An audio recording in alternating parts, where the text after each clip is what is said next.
Seibs, let's get straight into it. West Tigers over the weekend. Tom, mate, that's one of the worst performances I've seen from the Tigers in a couple of years. You know what? It's probably one of the worst performances I've seen from any team in a long time, considering they had about 24 minutes where they were playing against a team with 12 players on the field. Kalen Ponga is their best player by a mile, and they lost him, or the Knights, lost him in the first set. And then, they lost Brayley during the game as well.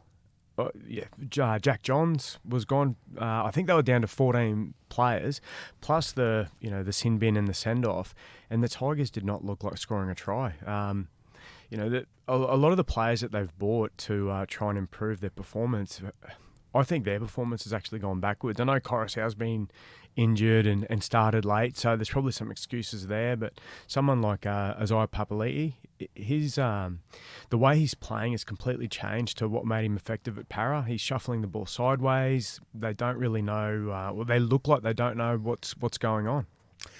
It's interesting, isn't it? You could copy and paste this conversation and put it in any performance over West Tigers for the past couple of years. One person who I actually thought of during the game was Michael Maguire, and it's so clear that there are so many deeper problems in that club apart from who the head coach is, that everyone talks about that one play in the game with Luke Brooks. He runs basically 50 metres across the sideline and just gets there. That's all he accomplishes with that run, and it's part of a deeper problem, isn't it? It's not we're not just talking coaching here. They are a shambles. It's effort. A lot of people pointed out that Brooks play where he ran across field, and it probably could have done 3 or 4 things differently with that one play. But the thing for me that I noticed was not one person was prepared to run a line for him. No one come back underneath him. No one pushed into space.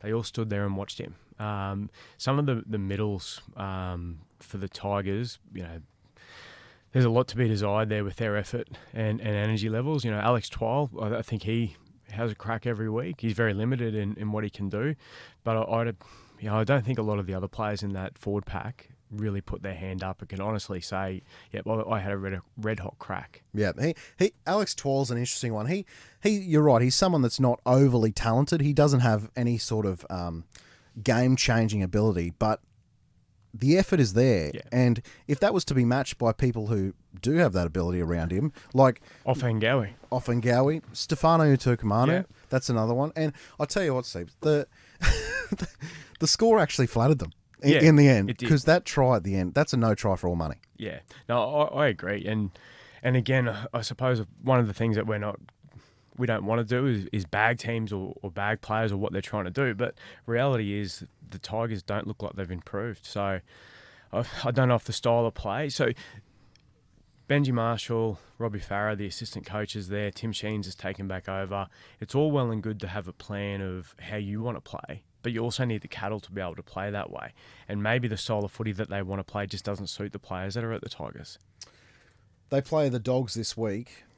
And they could turn around and win. Well, the Dogs were really impressive against Melbourne, even though Melbourne had a lot out. But God, it's so tough to see them getting a win when they couldn't win that game on the weekend.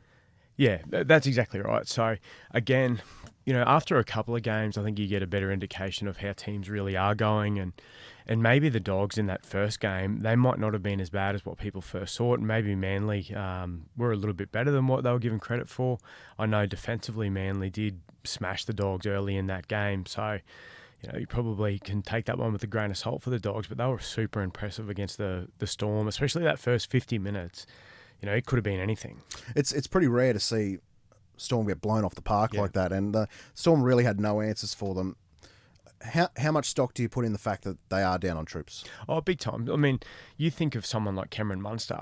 Not only the way he plays, he can create something out of nothing, which everyone can see.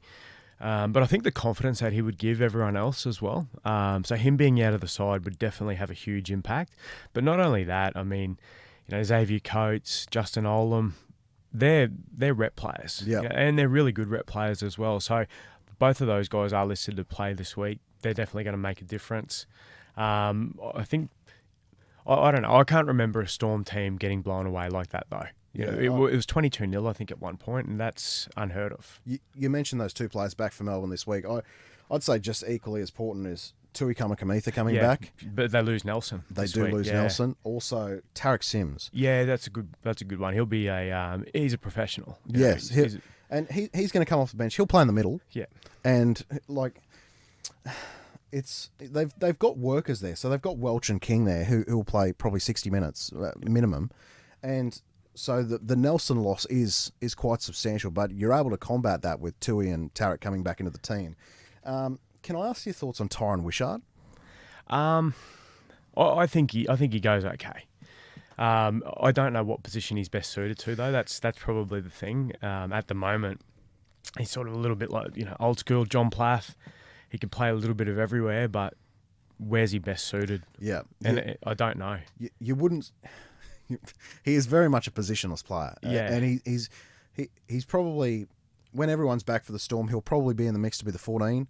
You'd think Nick Meaney might be the 14 ahead of him at this stage, but he's probably not a bad one to have in the squad. It's just that when he's got to play full time, it's probably not capitalising on your strength of the team. Exactly right. But I suppose the other thing too is Meaney may be fullback for the majority of the year because Pappenhausen doesn't look great. Yeah.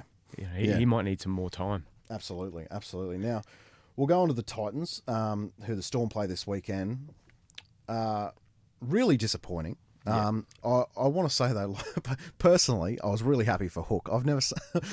It's pretty rare you see a coach under so much pressure before round one. Yeah, and you could just sense that with the Dragons. If they had a slow start, there might be some movement there.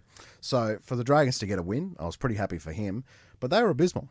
People have a short memory, though. Yes. I mean, the Dragons were a win out of making the 8 last year. Yes. They finished 9th. Yes. And that was meant to be them having a terrible year. Yes. So I don't know why there were so many people tipping them to get the spoon. A good mate of mine actually had a fairly significant investment on them to come last. I said, mate, you're mad. There's no way on earth that they're getting the spoon. So, yeah, it was good to see. The Dragons, they went really well. The Titans... round one, I thought, gee, the Titans, they look quite sharp. Even in the trial, you thought to yourself, I don't think they're a top 8 side, but they'll be thereabouts. They might be between 7th and 10th, but based on the weekend just gone, I don't know. I think it might be the normal Titans. It's funny, isn't it? Round one, they come out and beat the Tigers, and because everyone had quite high hopes for the Tigers this year, potentially making the 8. And now you look back on that win from the Titans and you go, maybe it wasn't as good. Yeah, exactly right. And again, you go back to trial form, and you can take trial form again with a grain of salt, but the Titans-Broncos game, I think it was 22 all or something like that, it finished up. And I walked away from that one thinking, okay, I don't think either of these sides are a top 8 side. And even, I'm sure we'll get to the Broncos soon, I still don't think they're quite a top 8 side. But it was a high-quality game of footy. And, I don't know, the Titans are... Who knows what you're going to get. Kieran Foran definitely adds something to them. He brings Fafita into the game a lot more. But again, Fafita's got to want to get the footy. Yeah, absolutely. I was actually hoping he would change clubs, Dave Fafita, and... it's not a personal attack against Justin Holbrook. It's just the fact that the results haven't happened yet. Yeah. And Dave Fafita, he should be starting second row for Australia. He's that talented. And the fact that he hasn't reached that potential, he played a little bit of Origin, sure, but the fact that he's not even in the conversation for Queensland's Origin team. That's right. Yeah. So that's a real big disappointment. Yeah, and you look at guys like young Hopgood, who's just exploded at Para. Well, you think he's probably jumped Fafita for a back row spot now as well. And again, it's all relative, isn't it? I mean, if Fafita went to the Titans on $750,000 a year, no one probably questions how he's playing. He probably plays like a $750,000 a year, but the fact that he's on the best part of $1 million, then we expect more out of him. Yeah, absolutely. Speaking of a team that we probably expected a little bit more out of, Parramatta. Defensively, last week I thought they were awful against Cronulla. Yeah. And Cronulla weren't that much better, but to be 0-2 after the first 2 weeks, they verse Manly this week, coming off a bye. Then their run after that is horrible for them. They've got Penrith and maybe Parramatta as well. The Roosters as well. So you'd think that they'd probably find some form in the next couple of weeks, the Roosters, but that they could be 0-5. They definitely. I mean, and I'm a mad Para fan, so that one really hurts me. The first week, I look back and think that was probably the highest quality game of the weekend. It was 10 all, I think it was, or 12 all, whatever it was against the Storm. And you think, okay, well, all things being fair, that one, Para probably were the better team. They probably should have won that. Then again, against Cronulla, there's some of their defensive efforts were really, really poor. But if you go back and have a look at the tries that they conceded, 2 of the poor ones were when Gutherson was off with the HIA. And the defensive line was completely, dismantled. It was all over the place because they had moved back a non-fullback into that position. Gutherson's really good at setting the line for Para and making sure their defensive splits are set up correctly. So in the end, I wasn't too disappointed about some of those tries. And then Para got themselves back into the game. They were ahead by 2, throw an intercept pass, didn't touch the ball for another 10 minutes. By the time they did get the footy back, they were down by 10, and they still nearly found a way to get out of jail. So I'm not as concerned as what some people are about Para. I think they will come good. They definitely need their back rowers in Madison and Lane back. It's going to add something to them. But, I think they'll come good. I don't know if it'll be this week against Manly, though. Manly they've looked red hot all year. Just before we go into Manly, there's a lot of talk about Mitch Moses and his contract at the moment. Would you be okay, as a fan of Parramatta, would you be okay with them extending him long term? I hope they do. Yep. I hope they do. He's 3rd or 4th best half in the comp. He took them from wooden spoons and not making the 8. Since he's been there, they've top 4, I think 3 of the 5 years. 4 of the 5 years they've made the 8. He took them to a grand final. So without Moses, they don't do that. I think they've got to sign him. And Jermaine Hopgood, sorry. I keep getting Jamel Hopewadi and Jermaine Hopgood. Well, I keep going to call him Tyrone Hopgood, but I think that might be his cousin from Bundaberg. Jermaine Hopgood. Yeah. What a star. He's awesome. Yeah, he's very, very good. So they've, I suppose when you're stuck at Penrith behind Isaiah Yeo, who's the best lock in the comp. Yep. Yeah, it's understandable why he wasn't getting a start, but he's too good to be playing reserve grade. Absolutely. I think he'll play for Queensland. I do too. I think he's so good. And that's what I mean about Para. Like, you throw Lane back on his left edge, Madison back onto the right edge, then all of a sudden it's a completely different looking team. Yeah, absolutely. Hey, we'll move on to Manly. The round 2 bye. Do you think for Manly...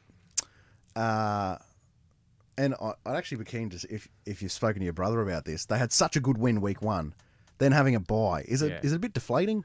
I think the one, and I was chatting to him about it, and I did see he mentioned it in a press conference, but the one thing that I think worked out okay for them was the fact that they got the Thursday night game this week.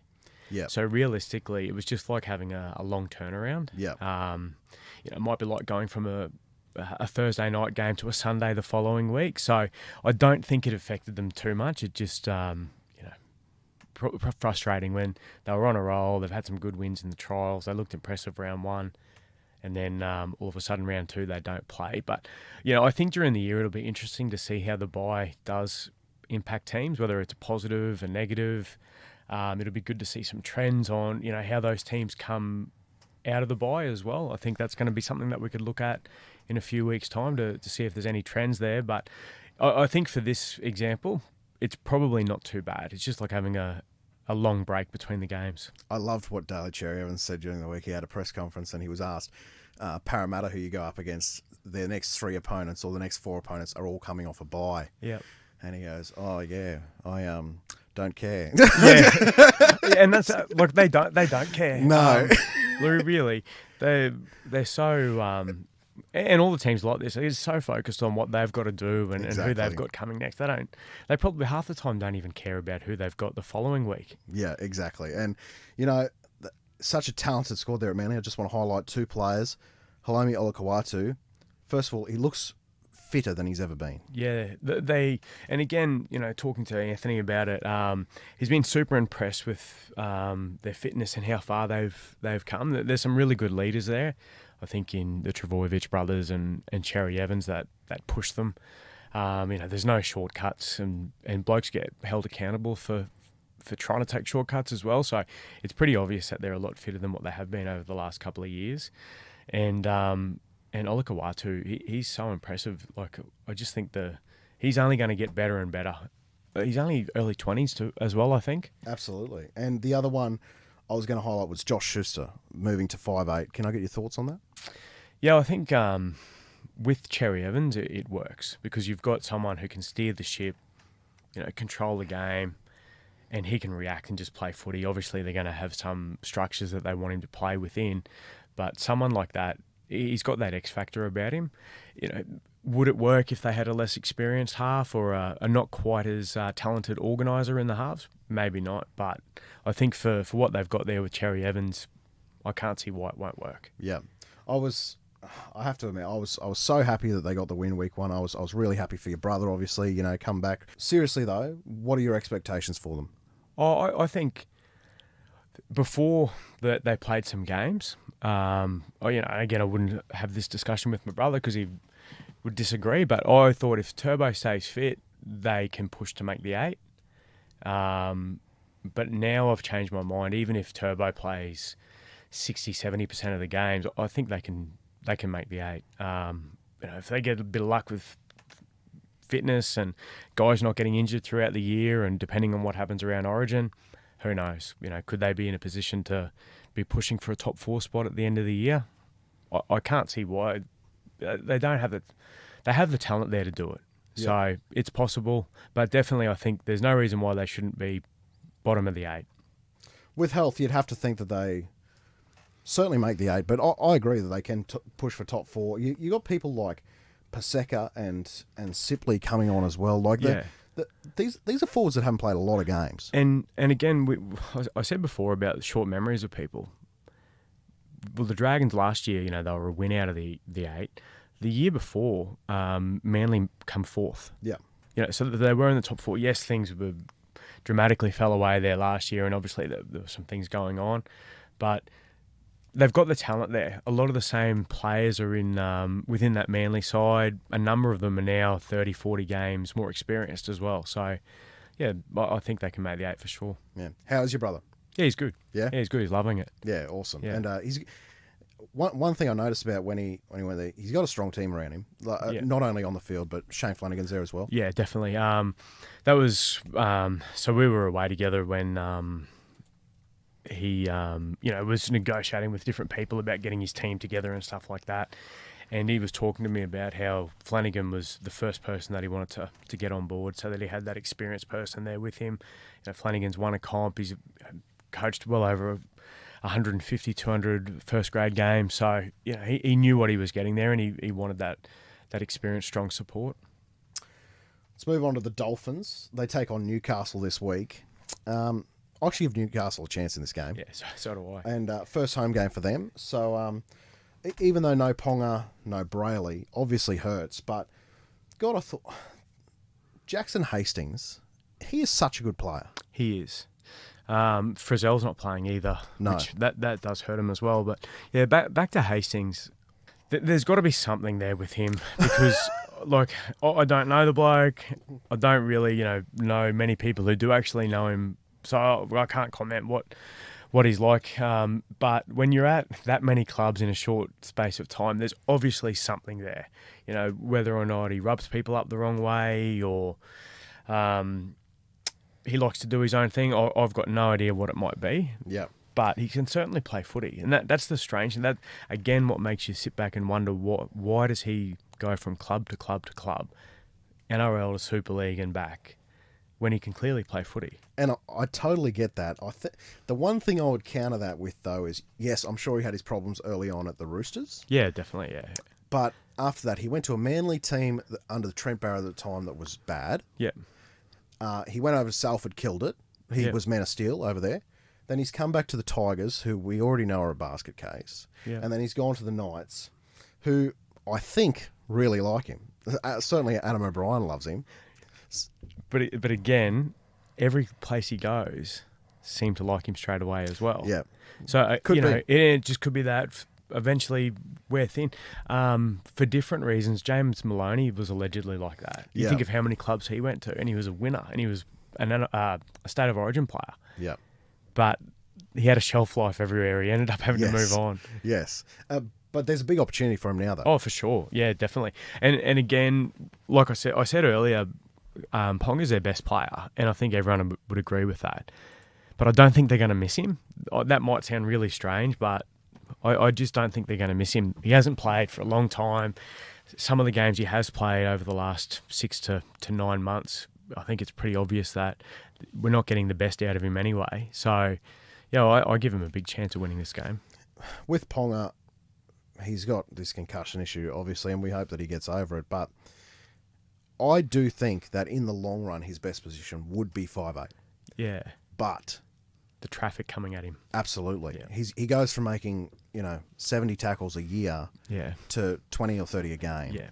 So I think he has to play fullback. And I agree. That sucks for Newcastle because Lachlan Miller is really good, I think, at fullback. Good, yeah. So I don't know what they do there, but do you think long term he'll have to go back to fullback? Yeah, he has to. I mean, he doesn't have to. They can do what they want with him, but I agree with you. For those reasons, he can't continue to get concussed like he has. He needs to obviously have a long period of time out of the game to get himself right and assess whether or not the right thing for him is to continue to play contact sport, because it may not be.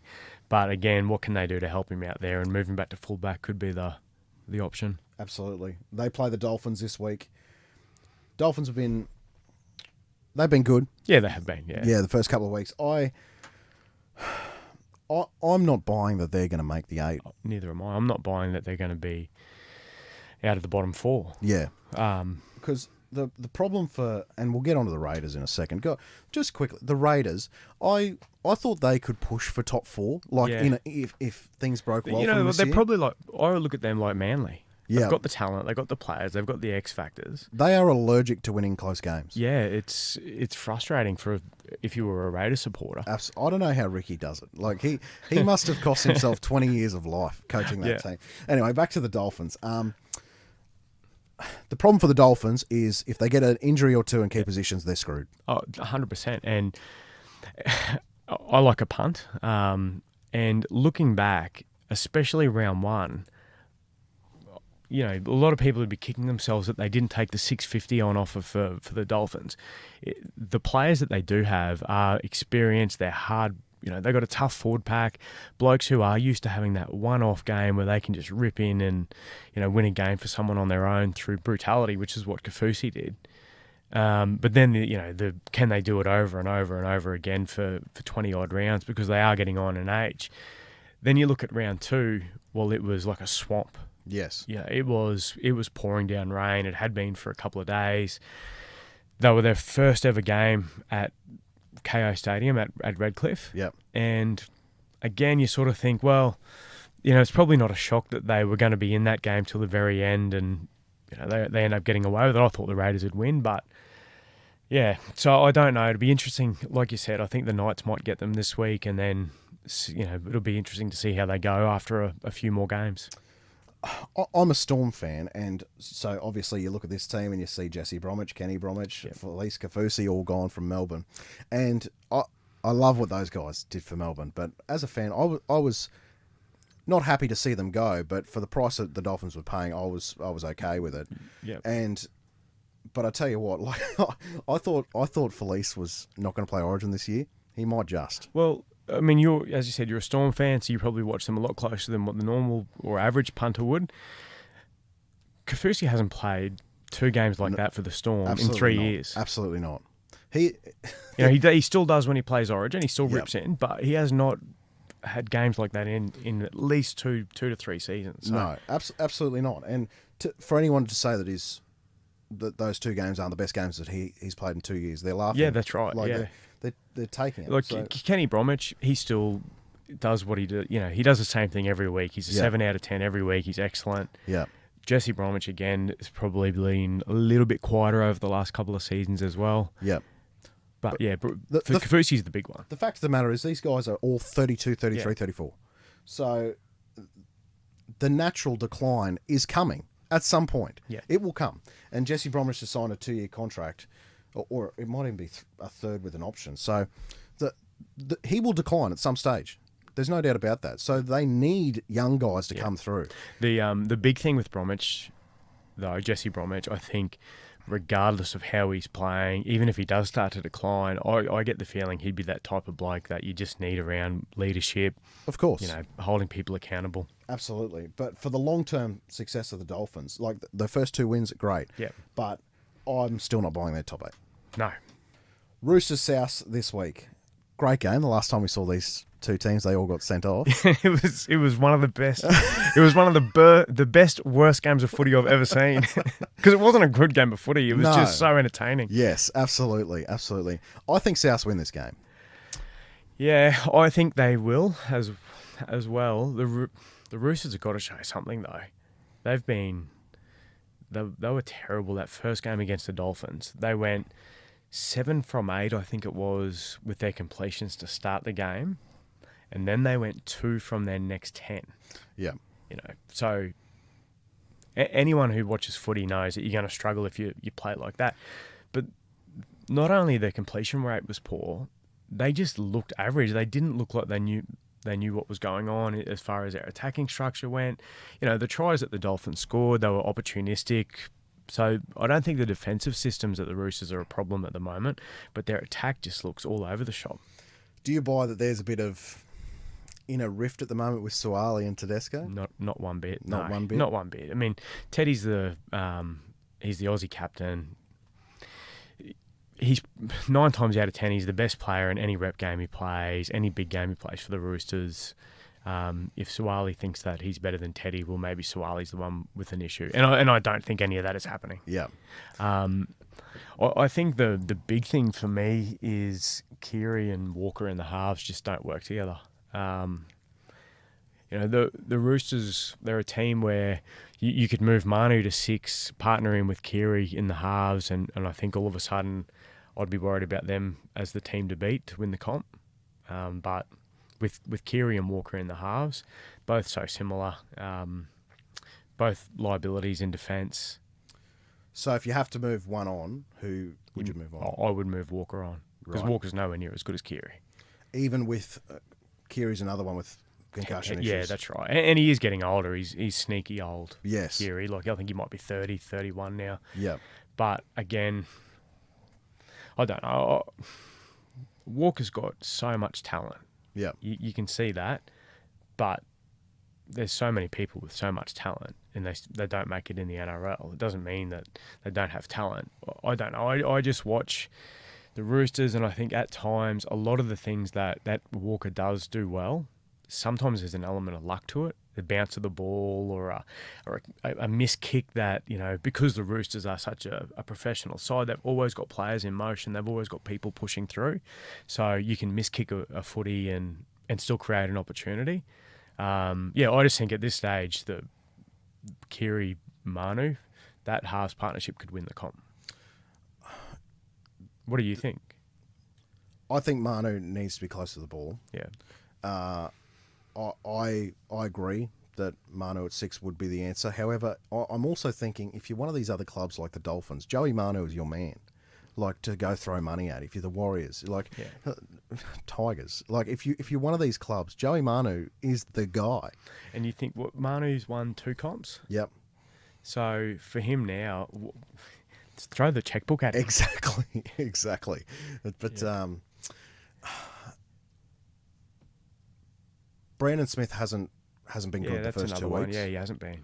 I'm not sure how much to buy out of the fact that he could be injured at the moment with that hit from Kafusi. Do you think he doesn't look as explosive as he was in Melbourne? Like, even when he's running with the footy, he doesn't look like he's got that impact. Well, he would have had to lose some weight first of all to play 9. He's only ever played 80 minutes once in his career. So, and I think that is what the Roosters would like eventually, surely, because the more time with Brandon Smith on the field, you'd think the better you are. Yeah, exactly. So I know that there was a pretty substantial weight difference from when he was training to be a lock rather than training to be a hooker. So I'm not sure if that's got anything to do with it, but maybe he is just injured. Yeah, that's right. And again, I think if we look back at the 2018 season, the first one that Cronk was there and Teddy was there, Yep. Roosters looked this bad the first month. Yes. And they end up winning the comp. Yes. So, Robinson will clearly turn things around and get them playing the way he wants them to play. And again, you've got a new hooker there, so the combinations are going to take time. Even their backup hooker, Turpin, he's new to the club, so everything's a little bit new and disjointed for them at the moment. Do they beat South? Well, I think they can. I mean, South I think I'm going to tip South in my tipping. Yeah. But it's not going to be that confident because I don't fully trust South. South, for me, are a team that when everything is going smoothly, everyone's confident. No one gets near them. They belt everyone. Yes. Except Penrith. They can't beat Penrith. But, look, everyone else, they just put the cleaners through. But it's quite easy to get under the skin of Souths and rattle them up a little bit and get them playing a little bit disjointed, and then that crisp shift to the left that they like to do, balls start going onto ground or slightly behind, frustration levels really start to increase, and you can see it happen in front of your eyes when South start to become a little bit of a rabble. If Roosters keep the footy in play, they win. If it's like the last time they played where it's there's scraps and there's people put in the bin and it's stop-start, South will flog them. Cody Walker, God, he's an interesting player. At his best, when they're flying, very good. Yep. But he costs South's games through Frustration. not being able to hold it together. Yeah. And there was the perfect example the other night. Now, I'm not saying that this cost them the game, but it's just an example. They were playing Penrith. But it put them off for 5 minutes, didn't it? Absolutely. So he takes a run. He gets up to play the ball. For about 3 seconds, has a shoving match with the marker. Yeah. And then goes to play the ball and just completely drops it. Yeah, that's exactly right. And you're just thinking, that is Cody Walker in a nutshell at his worst. Yeah, and then he withdraws a little bit for a few sets, and then he's back into it and he's away. But when you're playing against a good side, that's all you need is that 5 minutes of disruption, and you just can't get back in it. No, and you're right. When things are going great, there's barely anyone better. But it's those tight games against particularly Penrith. They're 1,000,000 to 1 to beat Penrith because Penrith are just designed to beat South Sydney. Cleary just will kick them into a corner constantly. He will have it in that 1 metre box right in the corner of the field where they've got to go back, retreat. All the forwards have got to get behind the footy. The ball stays in play constantly. But as soon as it's a stop-start, they get 20-metre restarts, or there's a lot of errors in the game, a lot of penalties in the game. South are unstoppable with the shapes that they can put together from those stoppages. We'll finish with this. I want you to give me the 4 teams that you think are most likely to win the comp. Okay, Penrith. I would agree. So Penrith you just can't bet. I know they've lost Kikau and Coruscant, but yeah, they're going to be there. Yes, absolutely. That's a really, really tough one, because if you asked me before round 1, I would have said straight away Penrith, Roosters, Para, and Storm. Yep. They would have been without even thinking. But now Para's none from 2. Storm have got that many injuries. Roosters look horrendous. And Penrith, they'll be fine. Again, that game that they lost was set up beautifully. We haven't spoken about the Broncos yet either, which they're going really well. But again, I think that game was set up perfectly for the Broncos. It was pouring down rain. Penrith couldn't shift the footy around. They couldn't play the way that they like to play against the Broncos, which is testing them on the edges. And, it was set up perfectly. I think Penrith bombed 3 tries in that first round as well. So, they'll be fine. But there's other teams that are going really well now. Like, I don't think the Cowboys are as good as what they were last year. I think agree. Teams have had an opportunity to work them out. Of course, they're still a top 8 side, but yep. I don't think they're as good as what they were. Manly's a lot better than what people thought they were going to be. Brisbane are better than what people thought they were going to be. As we said, Para's struggling. Storm have got injuries. Roosters look terrible. Souths, I've still got Souths as, for me, they're fifth, sixth, seventh team. Yep. They're going to make the 8. They're too good not to make the 8. Yep. I just don't know if they'll win enough of those battles to come fourth or higher. And realistically, I don't know if there's any real shock outsiders that they can come from the bottom of the table. Well, who are you for? So basically, Matt, I've named about 12 teams then. It's certainly a lot more open than it was last year. I'd say that. The Panthers were morals from about April. They were morals from first trial. Yes, exactly. So I'd have Penrith. I'd still have the Storm there once I get everyone back. I saw enough against Parramatta that the defence is there, and I just think that there was just way too many players out last week to compromise for that. But and the Sharks too. I mean, the Sharks would be my other one. Yeah. Yep, I would have the Sharks in there. I really love the Sharks. I just think if they can get their defence right, their defence is an issue at the moment, and no one's talking about that. They conceded a lot of points last week in a win. They conceded a lot against South Sydney. If you go back to the end of last season, they were conceding a lot of points then. Yeah. So if they can get their defence right, which I'm sure they will, Craig Fitzgibbon, defensive coach, I still rate the Sharks as a high chance. So I'd have the Storm, Panthers, Sharks, and I would have the Roosters. Just knowing that they are traditionally slow starters. Yeah, they've been in this position before and come good. I do love the Butcher brothers. Yeah, they're good, aren't they? I think they're fantastic. But yeah, apart from that, I just don't... It's so hard to project because of health, but if you promise me health, I think they're the 4 best teams. Well, look, I know we're starting to drag on a little bit, but this would be interesting if we look back at the end of the season. We could quickly go through the 17 teams now, and let's give a yes or no, will they make the 8? Yep. And it's in order as how it is right now, so this doesn't mean anything. Cool. Manly. Yes. Yes. Dolphins. No. No. Dragons. No. No. Broncos. I'll say yes. No. Penrith. Yes. Yes. Rabbits. Yes. Yes. Warriors. No. No. Titans. No. No. Roosters. Yes. Yes. Sharks. Yes. Yes. Knights. No.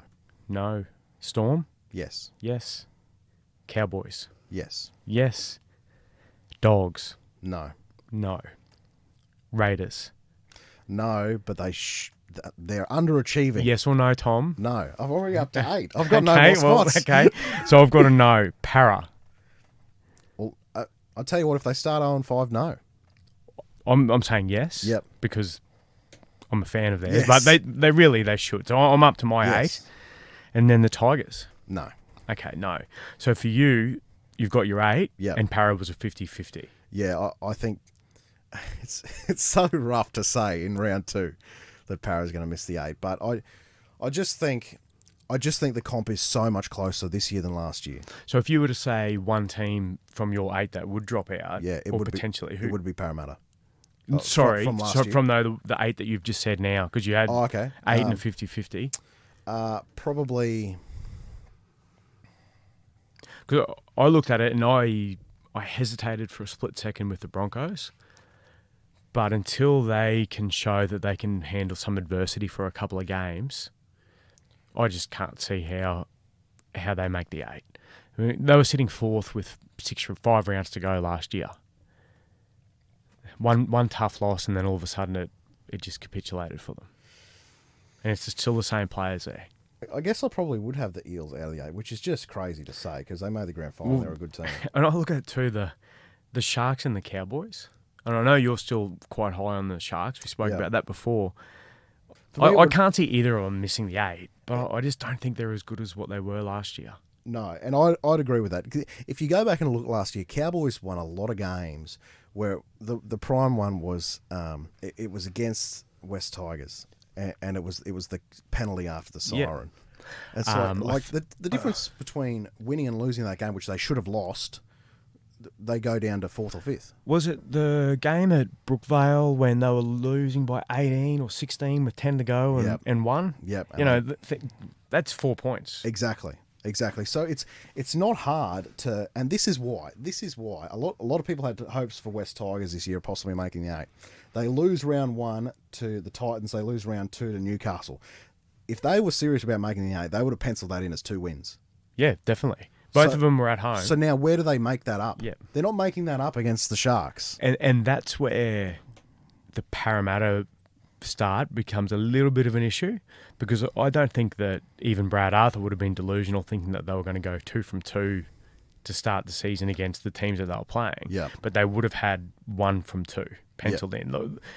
Whichever team it was that they knocked off, I don't think they would have cared, but I reckon they would have had a 1 from 2 start. Yeah, and the problem is for Parramatta, if you get off to such a bad start, then you're going to get injuries at some point. Yep. And confidence. Yes. So they need a win soon. Yeah, they do. And you look at it, I suppose after 10 rounds is probably maybe 6 rounds is where some coaches would have something in mind of where they would like to be. And with the start that Para's got, because they have got a tough draw, it might have been 3 and 3. So, I think if Para can get to round 6 and they're 3 and 3, they're home. Not home, sorry, but they're away. Yes. They'll be fine. You take that every day of the week. They get there and they're 1 from 6. Yep. They're in trouble. Absolutely. That'll just about do it for us today. We'll do this every week. Yeah, sounds good, mate. Had fun. Good stuff.